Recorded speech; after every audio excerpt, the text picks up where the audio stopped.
Hi friends, நம்ம இன்னைக்கு கால மேலாண்மையோட தொடர்ச்சியை தான் பார்க்க போகிறோம்.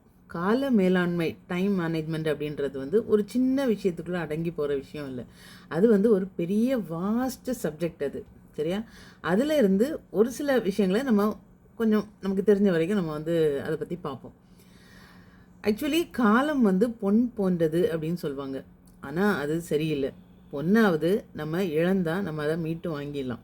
ஆனால் டைம் நம்ம விட்டுட்டோம் அப்படின்னா அதை நம்ம திரும்பி பெற முடியாது. ஸோ காலம் பொன்னை விட மேலானது.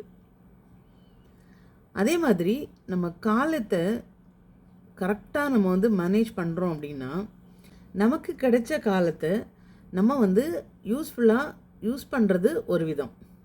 அதே நேரத்தில் அந்த கிடைச்ச டைமை வேஸ்ட் பண்ணாமல் இருக்கிறது இன்னொரு விதம். அது இந்த காலகட்டத்தில் முக்கியமாக இருக்குது. ஏன்னா சோஷியல் மீடியாவில் நம்ம நிறைய டைம் வேஸ்ட் பண்ணுறோம். அந்த டைமை நம்ம ப்ரொடக்டிவாக யூஸ் பண்ணாலே நம்மளோட வாழ்க்கையில் நம்ம ஜெயிச்சிடலாம். ஒரு சிலை கூட எப்படி உருவாகுது அப்படின்னா புதுசாக அதை நம்ம போய் செய்கிறதில்ல. ஆனால் ஒரு கல்லில் ஒரு சிலை வடிக்கிறாங்க அப்படின்னா அதில் இருக்கிற தேவையில்லாத விஷயங்களை எல்லாம் நீக்கினாலே ஒரு அழகான சிலை அந்த இடத்துல உருவாகிடுறது. கால மேலாண்மையை நம்ம எஃபெக்டிவாக கையாளுறதுக்கு ஒரு தொழில்நுட்பம் யூஸ் பண்ணுறாங்க. அதுக்கு பேர் பொமோடோரோ டெக்னிக்.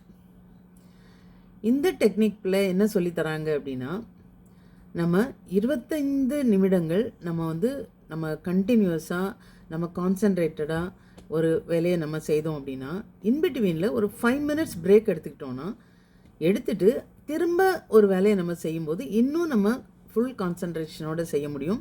அது நிமித்தமாக நமக்கு டைம் சேவ் ஆகும். சீக்கிரமாக நமக்கு அந்த வேலையை முடிக்க முடியும். இது இந்த பொமோடோரோ தொழில்நுட்பத்தில் இந்த மெத்தட் நமக்கு சொல்லித்தராங்க.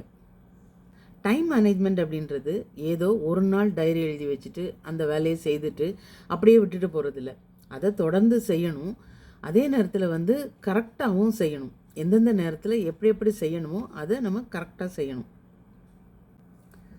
சுருக்கமாக சொன்னால் கடிகாரத்தை ஓட விடுறது காலத்தோட வேலை. அதற்கு இணையாக நம்மளோட கடின உழைப்பை கொடுக்கறது நம்மளோட கடமை. அப்படி நம்ம கால ஓட்டத்துக்கு ஈடு கொடுத்து கடின உழைப்பை நம்ம அதற்கேற்ற மாதிரி நம்ம செய்தோம் அப்படின்னா நம்மளோட வாழ்க்கையில் கண்டிப்பாக வெற்றி நிச்சயம். டைம் மேனேஜ்மெண்ட்டோட மிகப்பெரிய எதிரி டிஸ்ட்ராக்ஷன், கவன சிதறல்கள். இன்றைய காலகட்டத்தில் இந்த கவன சிதறல்கள் ரொம்ப முக்கியத்துவம் பெறுது. ஏன்னா நிறைய டெக்னாலஜி இருக்குது. சோஷியல் மீடியா, யூடியூப், இன்ஸ்டாகிராம், இப்படி நிறைய டிஸ்ட்ராக்ஷன்ஸ் நமக்கு வாழ்க்கையில் இருக்குது.